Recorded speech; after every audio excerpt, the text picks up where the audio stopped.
Sir இப்போ ஒருத்தரை மாட்டி விடணும், இல்ல ஏதாவது ஒரு துன்புறுத்தணும், பயமுறுத்தணும், இல்ல நான் ரிவெஞ்ச் எடுக்க போறேன் அப்படின்னு சொல்லிட்டு ஒரு ஃபால்ஸ் கம்ப்ளைண்ட் குடுக்குறாங்க போலீஸ் ஸ்டேஷன்ல அப்படின்னா, அவங்கள பனிஷ் பண்ணா என்ன தண்டனை சார் கிடைக்கும்? பொதுவா நிறைய பேருக்கு ஒரு தவறான புரிதல் இருக்கு. ஒரு ஆளை பழி வாங்குறதுக்கு நம்ம ஒரு கம்ப்ளைண்ட் கொடுத்தா அவன் ஒண்ணு உள்ள போவான், இல்லைன்னா கேஸ் எடுக்க மாட்டாங்க, இல்லைன்னா அந்த கேஸ் க்ளோஸ் ஆயிரும் அப்படின்னு நினைப்பாங்க. ஆக்சுவலி அது மாபெரும் தவறான அந்த பர்செப்ஷன் ரொம்ப தப்பு. அது அந்த மாதிரி யூகம் ரொம்ப தவறு. ஒரு கம்ப்ளைண்ட்டை இவர் கொடுக்குறாரு, தவறான கம்ப்ளைண்ட் தெரியுது, அதை க்ளோஸ் பண்ணிடுவாங்க. ஆனால் ஒரு தவறான கம்ப்ளைண்ட்டை கொடுத்துருக்காருன்னு அவரு ஒரு கம்ப்ளைண்ட்டை கொடுக்க, இல்ல போலீஸே ஷோ மாடல எங்க டைமை வீணாக்கணும்னு சொல்லி இந்த மாதிரி போலியான கம்ப்ளைண்ட் அவங்க எடுத்தாங்கன்னா இது ரொம்ப ரொம்ப சீரியஸான அஃபென்ஸ்.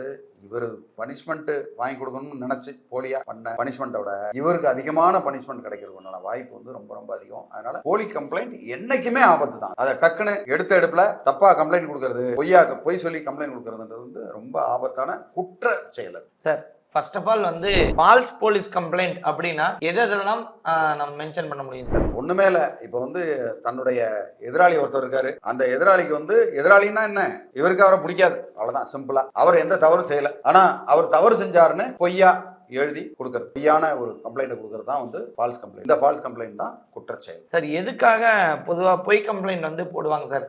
எந்தெந்த செயலுக்காக? பொதுவா ப்ராப்பர்ட்டி டிஸ்பியூட், அது அக்கம் பக்கத்தில் உள்ள ப்ராப்பர்ட்டி டிஸ்பியூட். ஒன்று இந்த கம்ப்ளைண்ட் கொடுத்தா அவன் அந்த கம்ப்ளைண்ட் அதுல இருந்து வெளியே போவான் அப்படின்னு நிர்பந்திக்கிறதுக்கு. ஃபேமிலி டிஸ்பியூட், ஃபேமிலிக்குள்ள இருக்கிற பிரச்சனை, அண்ணன் தம்பி பிரச்சனைக்குள்ள ஃபால்ஸா கம்ப்ளைண்ட் கொடுக்கறது. ஹஸ்பண்ட் ஒய்ஃப்குள்ள ஃபால்ஸ் கம்ப்ளைண்ட் இருக்கும். ஒரு சில டொமஸ்டிக் வயலன்ஸ், மனைவியை ஒரு அதட்டி கூட சொல்லியிருக்க மாட்டாரு, ஆனா என்ன கொடுமைப்படுத்துனாங்க, என்ன அடிச்சாரு, மிதிச்சாரு, வயிற்றுல எட்டி வச்சாருன்னு ஏதோ பொய்யெல்லாம் சொல்லி அது சொல்லுவாங்க. அதே மாதிரி அபாண்டமா ஒரு பெண் இருக்கும், நல்ல பொண்ணா இருக்கும், அந்த பொண்ணு இவரை தவிர வேற யாரையும் எடுத்து கூட பார்த்துருக்காது. அவன் இந்த பொண்ணை போய் கம்ப்ளைண்டா, இந்த பொண்ணு சரியில்லை, இது தவறான வழியில போகுது, பல ஆண்களோட தொடர்பு பொய் சொல்றது, இந்த மாதிரி செய்வாங்க. ஹஸ்பண்ட் ஒய்ஃப் ரிலேஷன்ஷிப்ல தான் அதிகமா இது நடக்கும். அப்புறம் பிசினஸ் போட்டி, ஒரு ரெண்டு பேர் ரெண்டு கடை வச்சிருக்காங்க, ஏத்தாப்புல கடை வச்சிருக்காங்க. சரி, அவர் இந்த மாதிரி ஒரு போலியான ஒரு கம்ப்ளைண்ட், அவர் குட்கா விற்கிறாரு, இல்ல சட்டவிரோதமான செயல் செய்யறாரு அப்படி இப்படின்னு பொய்யா சொல்றது, பொய் சொல்லி ஒரு கம்ப்ளைண்ட் கொடுக்குறது, இந்த மாதிரி இது பண்றது, இதெல்லாம் ஒரு போலி இதுல வரும். இதெல்லாம் பெரும்பாலும் பயமுறுத்துறதுக்காக செய்வாங்க. இதுல எல்லாத்தோட மோசமான ஒரு செயல் இருக்கு. எப்படின்னா அரசியல் பழி வாங்குற காரணம், பதவி வெறி. ஒருத்தவங்க ஒரு பதவியில, ஒரு கம்பெனிக்குள்ளேயோ ஒரு பதவியில இருப்பாங்க, ஒரு மேனேஜர் இருப்பாரு, ஒரு ஜூனியர் இருப்பாரு, இல்லைன்னா ஒரு அரசியல் கட்சி எடுத்துங்க, ரெண்டு அரசியல் கட்சி இருக்கும், ஒருத்தவர் இன்னொருத்தவர் மேல பழி சொல்றது, பொய்யா கம்ப்ளைண்ட் கொடுத்து அவரை தூக்கிடணும் நம்ம அப்படின்னு அந்த அதிகாரத்துக்காக அவங்களை மிரட்டி பணிய வைக்கிறது. இப்ப கூட சமீபத்துல ஒரு பத்திரிகையாளர் சொல்லக்கூடிய ஒருத்தர் இத்தனை லட்சம் கொடுத்தாதான் உனக்கு இதை செய்வோம் அதை செய்வோம், பத்திரிகையில போட்டுருவோம் அப்படின்னு உள்ள போனார்ல. அத மாதிரி பல விஷயங்கள், பொய்யான கம்ப்ளைண்ட் எல்லாம் நிறைய அந்த மாதிரி இருக்கும். இதெல்லாம் நேர்மையா ஸ்ட்ரைட் ஃபார்வர்டா இருந்தா எளிதில் எதிர்கொள்ளலாம். ஆனா அதுக்கும் நம்ம குறுக்கு வழியில போகணும்னு நினைச்சு, இன்ஃபுளுன்ஸ்ல போகணும்னு நினைச்சோம்னா அங்கேயும் திருப்பி ஆபத்து. அதனால நேர் வழியிலேயே போங்க. உங்க மேல யாராவது பொய்யான கம்ப்ளைண்ட் கொடுத்தாங்கன்னா அவங்க பேர்ல நீங்க ஒரு கம்ப்ளைண்ட் கொடுத்து அதுல இருந்து வெளியில வர முடியும்ன்றதான் என்னுடைய அபிப்பிராயம். போலீஸ் இந்த கம்ப்ளைண்ட்டை விசாரிக்கிறப்ப இவங்க கொடுத்திருக்கிறது பொய் கம்ப்ளைண்ட் தான் அப்படின்னு தெரிய வந்ததுன்னா, பொய் கம்ப்ளைண்ட் கொடுத்தவங்க மேல என்னென்ன இதெல்லாம் எடுப்பாங்க சார்? கண்டிப்பா ஒரு ஸ்டேட்மெண்ட் வாங்கிக்குவாங்க. யாரு அக்யூஸ்ட்னு சொன்னாங்களோ அவங்க கிட்ட ஒரு ஸ்டேட்மெண்ட் வாங்கி அவங்க ஒரு ஃப்ரெஷ் கம்ப்ளைண்ட் கொடுங்கன்னு கேட்டு வாங்கி அவர் பேர்ல யார் கம்ப்ளைண்ட் கொடுத்தாரோ அவர் பேர்ல நடவடிக்கை எடுக்கிறதுக்கு உண்டான எல்லாவித வாய்ப்புகளும் உண்டு. இதை பல இடங்கள்ல போலீஸ் தவறா கூட பயன்படுத்துறதா பல இடங்கள்ல நான் கேள்விப்பட்டிருக்கேன். நீதிமன்றத்துல பல வழக்குகள் இருக்கு. இந்த மாதிரி பொய்யான கம்ப்ளைண்ட் அதை எடுத்து பணத்துக்கு ஆசைப்பட்டு பண்ணாங்கன்னா இருக்கு. நிறைய பேர் நல்லவங்க ஒரு கம்ப்ளைண்ட் எடுத்ததுக்காக கூட போலி கம்ப்ளைண்ட்னு அதையும் பொய்யா சொல்ற கூட்டமும் ஒரு பெரிய லெவல்ல இருக்கு. அதனால இதுல கண்ணும் கருத்துமா புத்திசாலித்தனமா ஜாக்கிரதையா இருக்க வேண்டியது ரொம்ப ரொம்ப முக்கியமானது.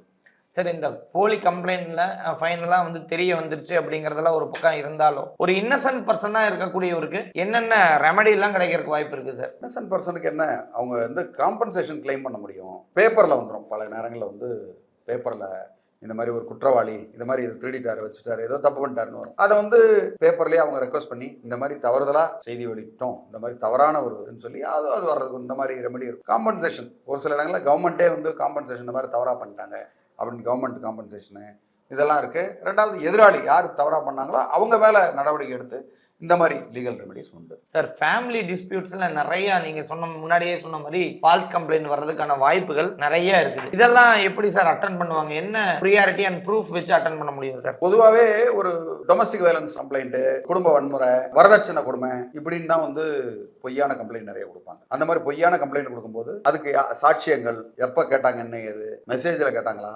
வாய்மொழியாக கேட்டாங்களா அப்படின்றத விசாரிப்பாங்க. ஒவ்வொருத்தவங்களையும் குடும்பத்தில் இருக்க ஒவ்வொருத்தவனையும் தனித்தனியாக விசாரிக்கும். போலீஸ் அதை கரெக்டாக விசாரிச்சாங்கன்னா ஷுவரா அதை நல்லபடியாக விசாரிச்சு அதை கண்டறிய முடியும். அவங்க வந்து மெத்தனை போக்கில் இருந்து அவங்க சொல்றதெல்லாம் கேட்டுக்கிட்டு எஃப்ஐஆர் போடணும்னு போட்டாங்கன்னா தான் இந்த இடத்துல பிரச்சனை வரும். அதனால தான் பல நேரங்களில் பார்த்தீங்கன்னா புத்திசாலியான அதிகாரிகள் இருக்கும்போது வேகமாக சால்வ் ஆகும் ப்ராப்ளம்ஸ். ஒரு சில போலீஸ் ஸ்டேஷன்லாம் நான் பார்த்துருக்கேன், ஒரு ப்ராப்ளம் வரும், டக்குன்னு சால்வ் ஆகும். அப்படியே அந்த ஃபேக்ட் எவிடன்ஸ் அது அவங்களுடைய மோட்டிவ் என்ன அப்படின்றத அழகாக கண்டுபிடிப்பாங்க போலீஸ். ஒரு சில பேர் வந்து அந்த போலீஸ் வேலைக்கே தகுதி இல்லாமல் வளவலா வளவலான்னு பேசி ரெண்டு பக்கமும் ஒரு பேசிக்கிட்டே இருப்பாங்க. இல்லைன்னா ஒரு பக்கம் சாஞ்சிருவான். அயோக்கியனா இருந்தா ஒரு பக்கம் சாஞ்சிருவான். பர்டிகுலர்லி கெட்டவன் பக்கம் சாஞ்சான்னா மொத்தம் முடிஞ்சு போச்சு. ஒரு சில பேர் பாத்தீங்கன்னா எடுப்பார் கைப்பிள்ளையா இருப்பான், எவன் எதை சொன்னாலும் நம்புவான். இந்த மாதிரி இருந்தாலும் பிரச்சனை. அதனால இந்த மாதிரி ஆபீசர்ஸ் எல்லாம் வந்து பக்காவா அவங்கள கரெக்டா ஆடிட் பண்ணணும்ன்றது தான் என்னுடைய பாயிண்ட். இந்த இடத்துல ஆடிட் பண்ணி நல்ல அதிகாரிகளுக்கு வந்து இந்த மாதிரி பொசிஷனை கொடுக்கணும். இந்த மாதிரி பொசிஷனை கொடுத்து ஒரு ஸ்டேஷன்லாம் வந்து நல்ல அதிகாரிகளை கொடுக்கணும். கொடுத்தா உண்மையிலே இந்த தீர்வுகள்லாம் டக்குன்னு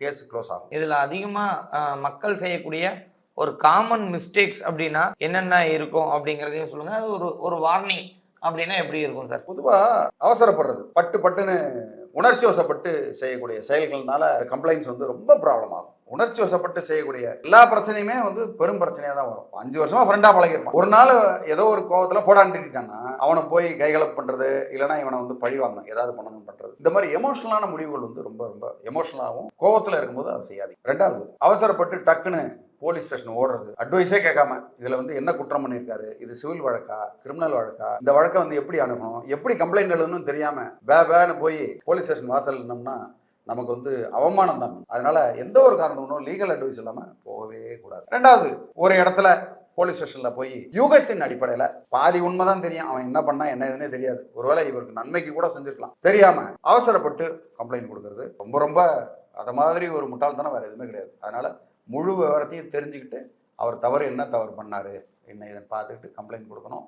அதே மாதிரி சாட்சியங்கள் சொல்றதும் அந்த மாதிரி தான். எல்லாத்தோட ரொம்ப மோசமான ஒன்று என்னன்னா, ஒருத்தரை பழி வாங்கணும்னா எனக்கு அந்த இன்ஸ்பெக்டர் ஏற்கனவே தெரியும், அந்த ஏசி எனக்கு தெரியும், அதனால இவனை ஏதாவது ஒரு கம்ப்ளைண்ட்டை போட்டு உள்ள தள்ளிடலாம் அப்படின்னு ஒருத்தவனை அவமானப்படுத்துறதுக்கும் அவனை துன்புறுத்துறதுக்கும் செய்யற மாதிரி ஒரு முட்டாள்தனம் யோகியத்தனம் வேற எதுவுமே இல்லை. அப்படி யாராவது பண்ணாங்கன்னா கண்டிப்பா அவங்க வந்து ஜெயிலுக்கு போறது உறுதியாயிரும். அதனால ரொம்ப ஆபத்தான அந்த விஷயத்த மட்டும் பழி வாங்குறதுக்காக செஞ்சிடாதீங்க. யாராவது உங்க நண்பர்கள் யாராவது செஞ்சாலும் அவங்களுக்கு வந்து எடுத்து சொல்லுங்க. அப்படி செஞ்சா என்னைக்கு இருந்தாலும் அவங்களுக்கு வந்து சரி நம்ம கம்ப்ளைண்ட் தானேன்னு விட்டுருவீங்க, ஆனால் இவங்க ஜெயிலுக்கு போயிடுவாங்க. சும்மா ஒரு கம்ப்ளைண்ட் தானே, நான் கம்ப்ளைண்ட் கொடுத்ததுக்காக நம்மளை இப்படி பண்றாங்க அப்படின்ற மாதிரி புலம்புற மாதிரி ஒரு சூழ்நிலை வந்துடும். இது ரொம்ப முக்கியமானது. கடைசியா பொதுமக்களுக்கு வந்து நான் சொல்லக்கூடிய ஒரு அறிவுரை என்னன்னா, போலீஸ் ஸ்டேஷன் வந்து பயப்படுற இடம் கிடையாது, பயப்பட வேண்டாம். அதே நேரத்துல நம்ம பிளே கிரவுண்டும் கிடையாது, நம்ம விளையாட்டு மைதானம் கிடையாது, நம்ம இஷ்டம் போல வாய்க்கு வந்ததெல்லாம் சொல்ற இடமும் கிடையாது. அதனால உண்மையிலேயே ஒரு கம்ப்ளைண்ட், ஜென்யூனான கம்ப்ளைண்ட் இருந்தா எடுத்துக்கிட்டு போங்க, உங்களுக்கு கிடைக்கும். அப்படி ஏதாவது ஃபால்ஸ் தவறா இருந்ததுன்னா தயவு செஞ்சு போயிடாதீங்க, உங்களுக்கு ஆபத்து காத்துக்கிட்டு இருக்கு. ஸோ இது மாதிரி வேற ஏதாவது போலீஸ் ஸ்டேஷன் விஷயமா உங்களுக்கு ஏதாவது உதவி தேவைப்பட்டதுன்னா தாராளமாக எனக்கு வாட்ஸ்அப் பண்ணுங்க, உங்களுக்கு உதவுறது காத்துக்கிட்டு இருக்கேன். நன்றி, வணக்கம்.